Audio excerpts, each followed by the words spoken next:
If you spit on my officer again, we're going to add an additional charge. You understand that?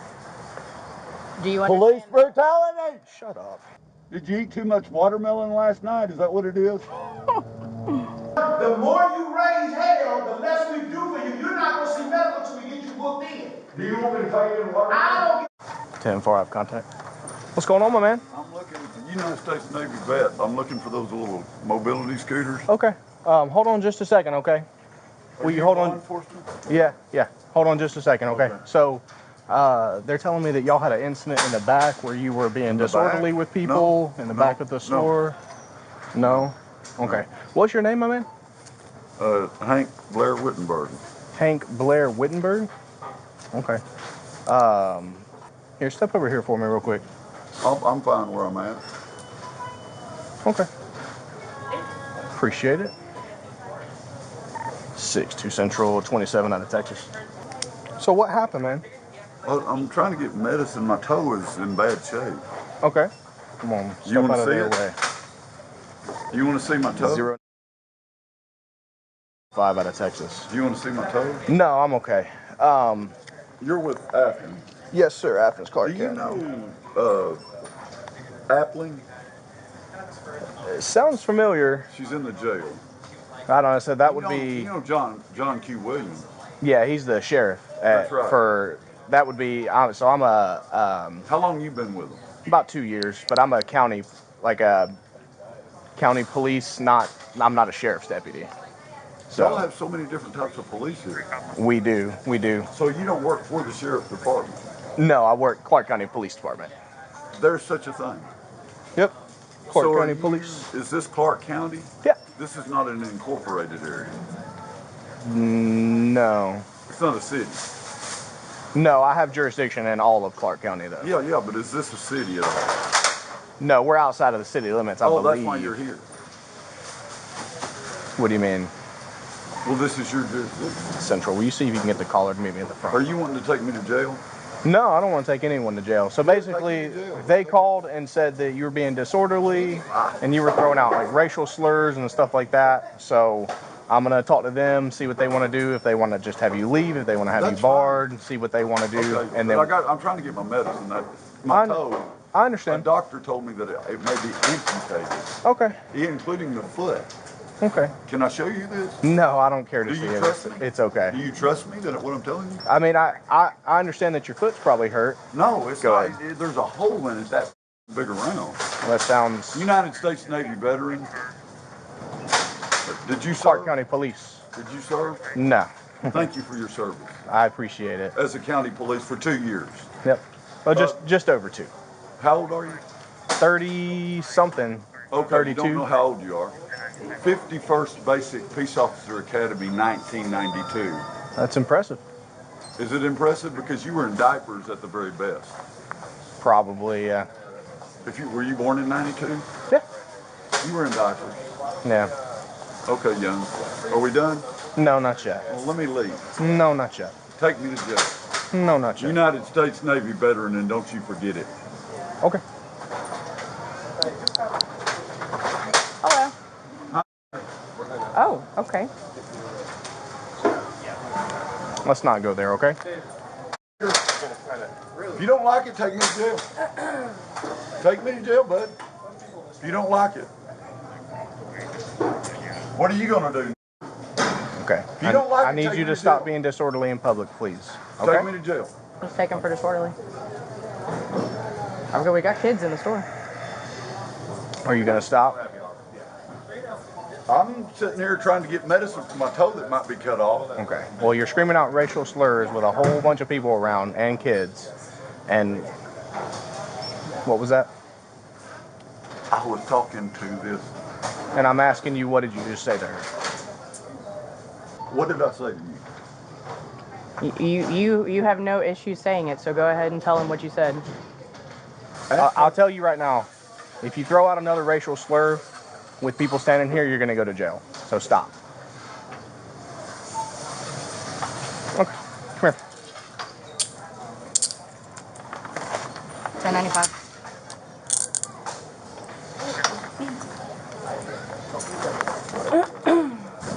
Who's our caller and do they want him barred?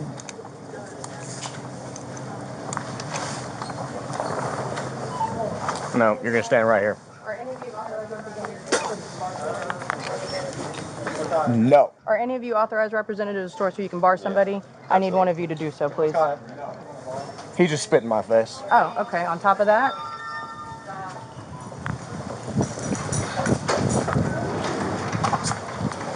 Police brutality. Police brutality. I got my stuff in there too. I got a chair and a phone charger. Police brutality. have a seat. Wait. Police Wait, brutality. I'm gonna search him You real didn't quick. search him yet? Okay. If you spit on my officer again, we're going to add an additional charge. You understand that? Do you understand Police that? brutality. Shut up.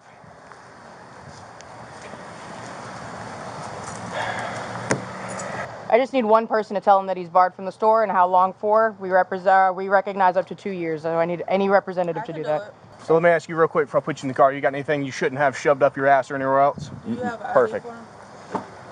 Not right now. I've got a hernia. Do you have anything I can wipe my face off with? Yeah, absolutely.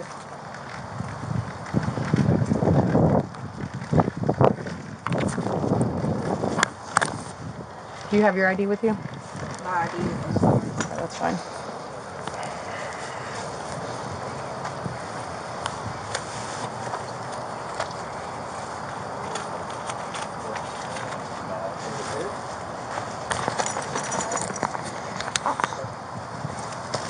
What's your name? And put him in the car. I'll handle that. 372. Thank you. Well, I need my stuff. Shut up. Okay, Miss. Just let him know how long he's barred for. Hey, I'm gonna call you with asset protection. You will be barred from this location for approximately 2 years.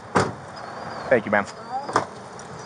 All right, buddy. So when you spit in people's faces, you get a what we like to call a spit mask. Okay? Are you gonna lose my Stand hat? up. You have his ID, right? You Yeah. gonna lose my hat? I need to keep that hat.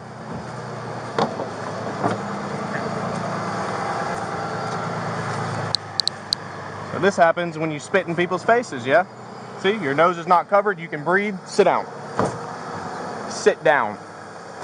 Hey, Captain. This lovely gentleman just spit in Officer Young's face. I'm gonna get my hand sanitizer. So he's spit mask for now. Get you some white. I got some hand sanitizer I'm gonna wipe my face off with. Bring in some facial wipe.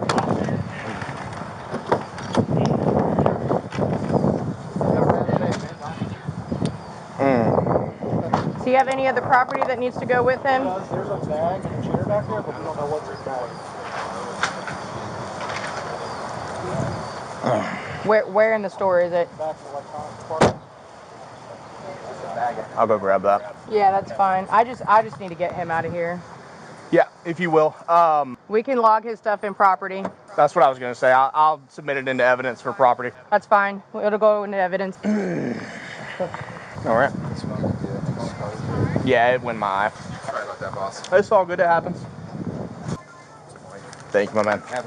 If it's unopened, I'll buy them when I'm on the way out. That's yours. You sure? Took care of it. I appreciate it, man.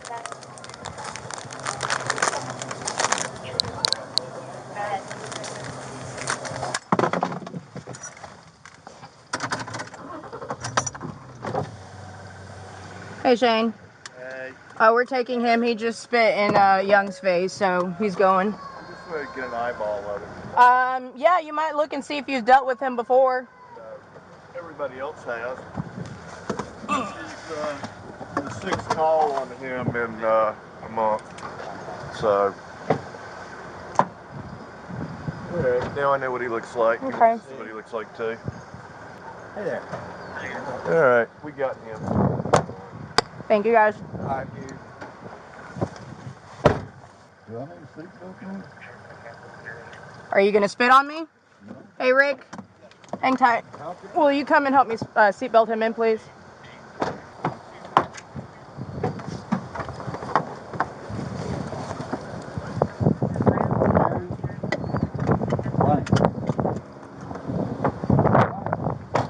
While you out of the jail, are you good?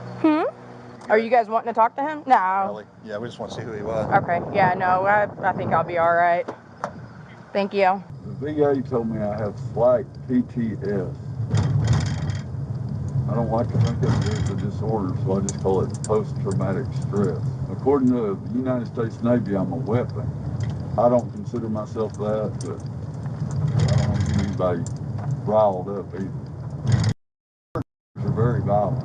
I'm from Texas, though. I'm a Texan. United States Navy veteran. Hank, keep your eye on the road. Hey, this buddy of mine, he happens to be an African American, but he owes me a meal up here at Waffle House. His name's Anthony. He's a nice guy, though. Black is the ace of spades, but he's not a like you. He's a nice guy. I gave him $100 and he gave me a ride. He said, Hank, come on back to Waffle House anytime you want to eat. Friend of mine, Anthony. He's not violent, though. I don't know why. He's just not. He's just one of them good old boys. Southerner from the South. He's not Yankee trash. And he's not you wouldn't call him a to his face.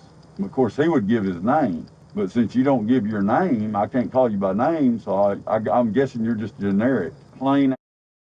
But I'd love to know your name and badge number. And believe me, I'll know it before it's over with. And my lawyer will know it before it's over with. Did you hear that? Did you hear that? I'll call you by sergeant or patrol or whatever you want me to call you. I just need to hear it come out of your mouth. I don't even need to know your name. Is it patrol? Is that how? Cop? I can't hear your head. I need to hear your voice. What is your title? What is your title? Patrol? I can't hear you. Cat, got your tongue? Did you eat too much watermelon last night? Is that what it is? Or did that mama of yours train you to be violent? Okay, patrol. Patrol officer, no name.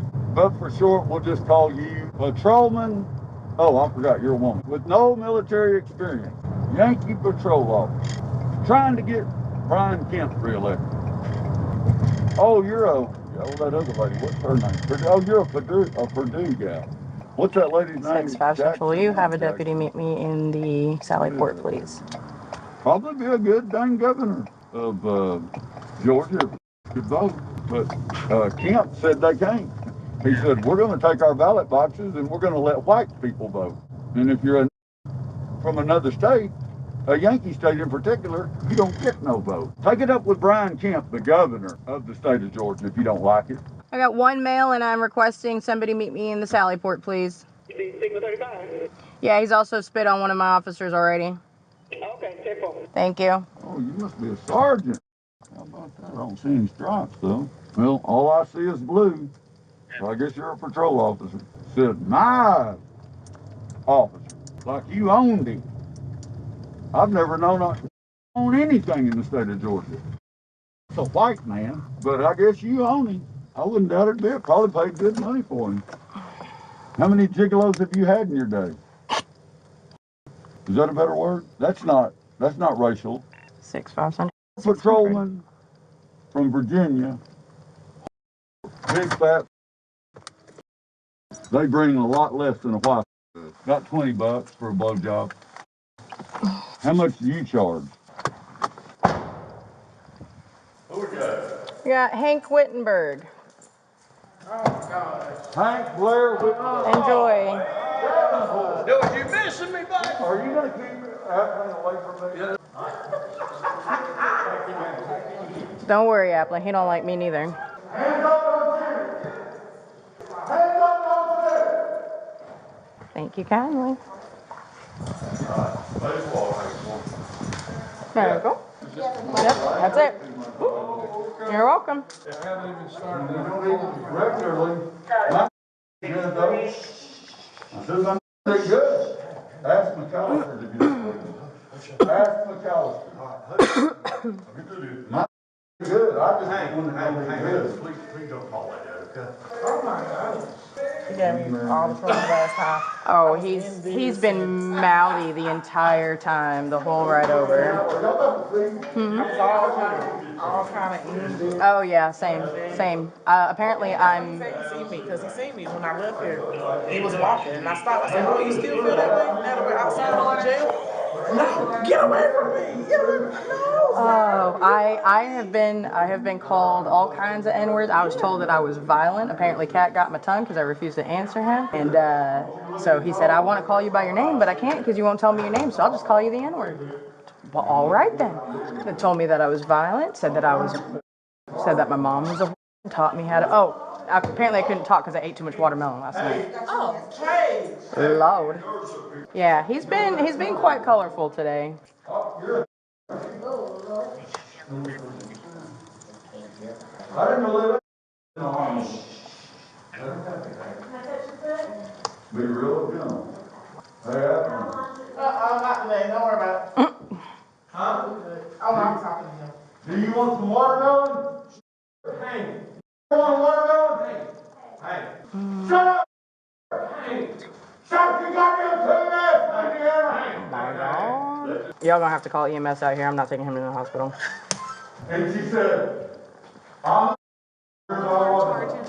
Disorderly conduct, as you can tell, and simple battery on law enforcement for spitting on one of my officers' face. Okay.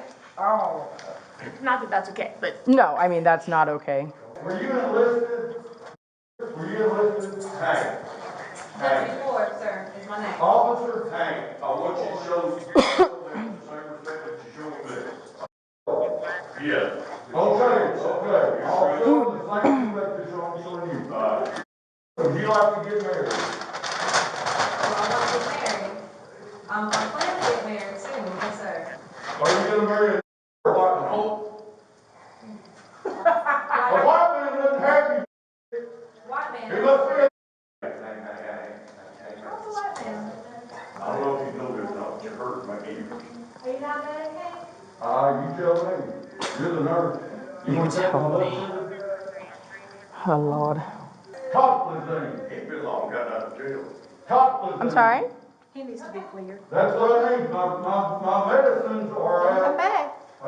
But they need to clear him. Who's they? Emergency room. Which one? Go to the hospital. And the one that's in Target? Just want you to drop him in the hospital. Drop him in the hospital. Hank needs to get that foot taken care of because I just made a statement yesterday to an attorney that no, we do not have any gangrene in the jail. Okay, well, let me go get my cell phone so I can let my supervisor know. Y'all let me back in, please. Just kidding. I'm not coming back in. Well, let me out. I'm not coming back. Bye. Hey, I just want to let you know that I'm going to be tied up on this for a little bit. The gentleman that we arrested out at Target that spit in Young's face, took him down to the jail. They're refusing him because he's got some kind of issue with his foot. So now I'm going to have to take him over to regional.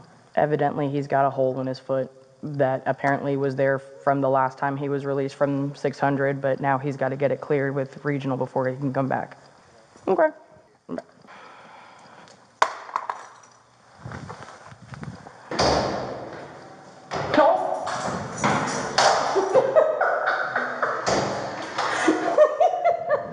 I thought we were friends.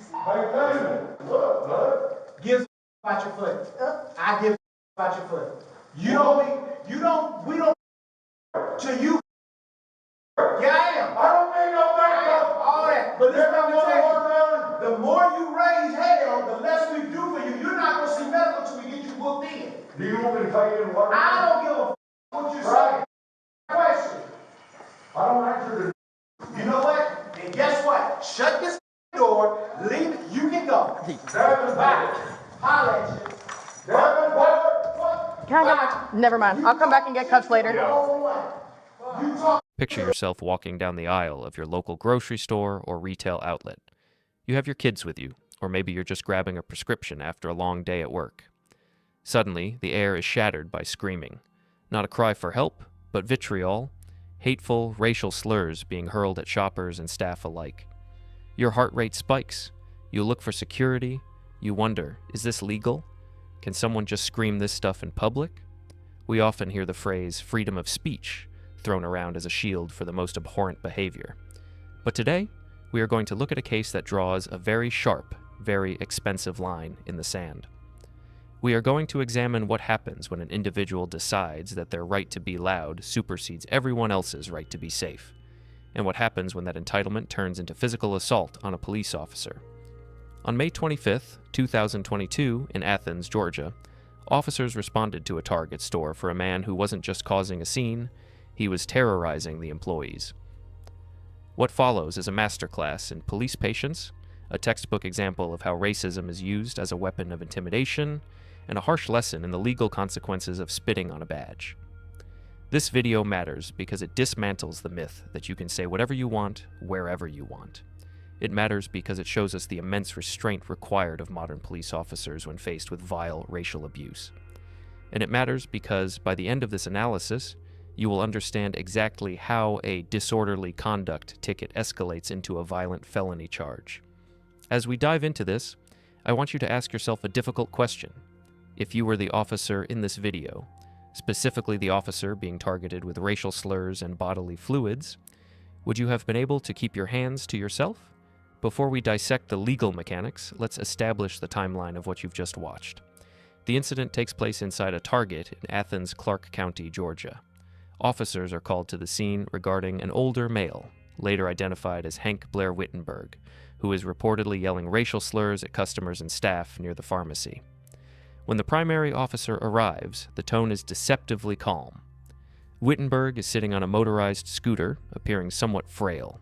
He immediately plays the veteran card, mentioning his service in the U.S. Navy, and attempts to deflect the investigation by talking about a medical issue with his toe. However, as the officers attempt to investigate the complaint, Wittenberg's demeanor shifts. He becomes belligerent, refusing to acknowledge the disorder he caused. The situation escalates when he refuses to leave, demands to be taken to jail, and then, in a moment that seals his fate, spits in the face of a female officer while hurling racial epithets at her. The officers then place a spit hood on him, a mesh device designed to prevent the transmission of communicable diseases and stop further assault.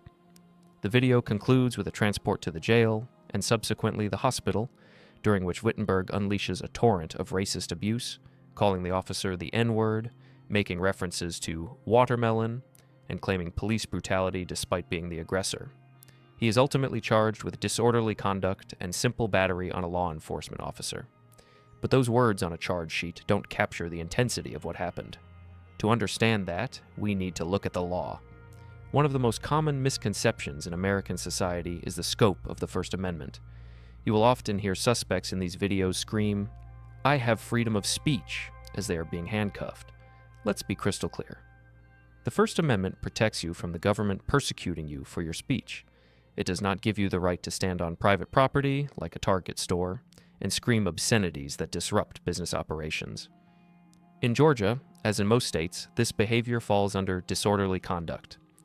The statute generally defines this as acting in a violent or tumultuous manner toward another person, whereby a reasonable person would be placed in fear of safety. It also includes fighting words, words which, by their very utterance, tend to incite an immediate breach of the peace.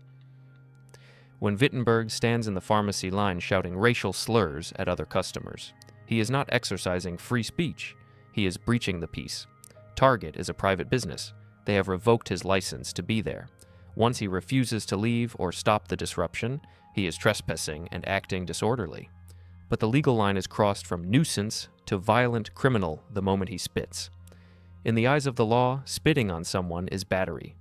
It is an intentional, offensive physical contact. When the victim is a police officer acting in the line of duty, that charge is elevated. It doesn't matter that it's just spit and not a punch. Bodily fluids carry disease. Spitting is considered one of the most degrading and biologically dangerous forms of assault. Legally, the moment that saliva left his mouth and hit Officer Young's face, the entire dynamic shifted. The officers no longer needed to debate him. They no longer needed to ask him to leave. They had probable cause for a violent crime. Any negotiation regarding his toe or his veteran status ended right there. Throughout the video, Wittenberg repeatedly cries out, "Police brutality." He screams it while he is sitting in a chair. He screams it while officers are standing 3 feet away from him. He screams it while he is safely buckled into a patrol car. We see this tactic used constantly in body cam footage. Why? Because suspects know that police brutality is a trigger phrase. In the age of viral media, shouting those words is an attempt to summon a crowd, to get witnesses to pull out their phones, and to make the officers hesitate. It is a weaponization of real social issues for personal gain. However, in a court of law, police brutality has a specific definition. It falls under excessive force. The standard comes from the Supreme Court case Graham v. Connor, which asks whether the officer's actions were objectively reasonable given the facts of the moment. Let's apply that standard here. The suspect was verbally aggressive and then spat on an officer. He was passively resisting commands and actively assaulting via spitting. Did the officers beat him? No. Did they tase him? No. Did they tackle him to the concrete? No. The officers actually used less force than the law arguably allows. When a suspect spits on you, that is an active assault. Officers are generally trained to secure the suspect's head or take them to the ground to prevent a second assault. In this case, they simply handcuffed him and applied a spit hood. The disconnect between Wittenberg screaming brutality and the video showing officers gently adjusting his seatbelt is glaring. This is why body cameras are just as important for police protection as they are for citizen protection. Without this footage, a claim of "they beat me up" might hold weight. With the footage, the claim is laughably false. Real police brutality involves force that is disproportionate to the threat. What we see here is a suspect desperate to be a victim, finding out that the camera is an impartial witness. Now let's evaluate how the officers handled this. This is a complex interaction because it shifts from a wellness check vibe to a violent arrest very quickly. The primary officer starts with what we call rapport building. He hears the suspect mention the Navy and he engages with it, thanking him for his service and listening to the complaints about the tow.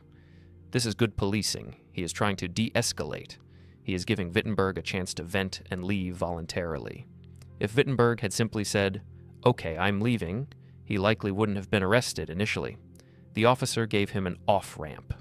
Wittenberg is incredibly provocative, insulting the officer's age and intelligence, but the officer remains conversational and doesn't take the bait. This is crucial because it shows that the arrest, when it finally comes, is based on the law, not the officer's feelings. The use of the spit hood is controversial to the general public, but it is standard safety equipment in policing. It does not restrict breathing, it merely catches fluids. Once Wittenberg spat, applying this device was not only appropriate, it was mandatory for the safety of the transporting officers. There is a moment later in the video where Officer Young, the victim of the racial abuse and the spitting, vents to her colleagues. Some might argue this is unprofessional, but from a human perspective, it is a necessary release valve. Police officers are not robots. Being called the N-word repeatedly and having a stranger spit in your eye is traumatic. The fact that she maintained her composure in front of the suspect is what matters legally. Venting to a supervisor afterwards does not violate the suspect's rights. It just shows the human toll of the job. We need to talk about the role of racism in this video. Wittenberg doesn't just use profanity, he uses specific, historical, and hateful racial imagery. He calls the black officer a jigaboo, asks if she ate too much watermelon, and questions her intelligence based on her race. Legally, does this change anything? While hate speech alone isn't always a crime, it provides context for the intent of the crime. When he spits on her, the defense might try to argue it was accidental, or a spasm, or just talking. The racial slurs prove malice. They prove that he targeted her specifically because of who she is. This makes the prosecution's case for battery much stronger. Georgia also has a hate crime statute that allows for enhanced sentencing if a crime is motivated by bias against race, color, religion, etc. By coupling the physical assault with explicit racial slurs, Wittenberg opens himself up to these enhancements. He took a misdemeanor situation and painted a target on his own back for a much harsher sentence. Furthermore, judges and juries are human. A disorderly conduct case involving a grumpy old man might get dismissed or result in a small fine.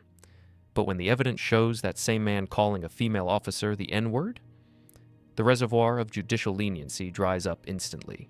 His racism eliminated any chance he had of being seen as a confused elderly veteran. If you watch enough body cam footage, you start to see patterns. Hank Wittenberg fits a very specific archetype that police encounter frequently, the entitled instigator. He repeatedly mentions his status as a cool United States Navy veteran, as if it is a punctuation mark for his sentences, attempting to use his past service as a shield against his current behavior. He believes that because he served, he is exempt from the rules of civil society. This is a common manipulation tactic that puts the officer in a bind, but the officer handles it perfectly by acknowledging the service without letting it excuse the abuse. Wittenberg also displays weaponized victimhood, flipping the script to claim he is the one being mistreated despite screaming slurs and spitting on people. This is Darvo: deny, attack, and reverse victim and offender. He is trying to gaslight the officers and bystanders into thinking he is the victim. His attitude implies an "I pay your salary" mindset, quizzing officers on jurisdiction and treating them like subordinates. Recognizing these patterns helps us understand that this wasn't a mental health crisis in the traditional sense. This was a crisis of ego. So, where does this leave Mr. Wittenberg? He faces a baseline charge of disorderly conduct for breaching the peace in Target. More seriously, he faces simple battery on a law enforcement officer. In Georgia, this is usually a misdemeanor, but when committed against a police officer engaged in their duties, it is a misdemeanor of a high and aggravated nature. This can carry up to 12 months in jail and significantly higher fines. Because it involves bodily fluids, the court often mandates testing for communicable diseases like HIV and hepatitis, which is another humiliating and invasive consequence for the suspect. The video ends with the officers discussing taking him to the hospital because the jail refused him due to the hole in his foot. Some viewers mistake this for him getting away with it, but he is not. When a jail refuses an inmate for medical reasons, the police must take them to the hospital for clearance. He is still under arrest, likely handcuffed to the hospital bed, and once a doctor signs off that he is stable, he goes right back to the jail. Beyond the legal charges, Wittenberg has been formally trespassed from Target and is barred for 2 years. If he returns, he goes to jail immediately for aggravated trespass. He has lost his shopping privileges, his freedom, and his dignity, all because he couldn't stop running his mouth. As we wrap up this analysis, I want to return to the human element of this encounter. We saw Officer Young, a black female officer, subjected to some of the most vile, archaic, and hateful language imaginable. She had spit running down her face. And yet, she did not strike him, she did not scream back. She did her job. This video is a testament to the discipline that we demand from law enforcement, but it is also a mirror for society. Hank Wittenberg felt comfortable acting this way in a public store. He felt entitled to demean people based on their skin color. He felt that his status as a veteran gave him a pass to assault a woman. If the officers had just walked away, if they had said, "It's just words, let's leave him be," what message would that have sent? It would have told every shopper in that store that hate speech rules the day. It would have told the employees that they are not safe at work. The arrest of Hank Wittenberg wasn't just about punishing a crime. It was about re-establishing order. It was about saying that in a civilized society, you cannot behave like this, no matter how old you are or what uniform you used to wear. It begs the question, if we tolerate intolerance in public spaces, do we lose the spaces altogether? I'm curious to hear your thoughts in the comments. Do you think the officers showed too much patience before the arrest? And how would you have handled the ride to the hospital with someone screaming those things at you? Be safe, know your rights, and treat each other with respect. I'll see you in the next breakdown.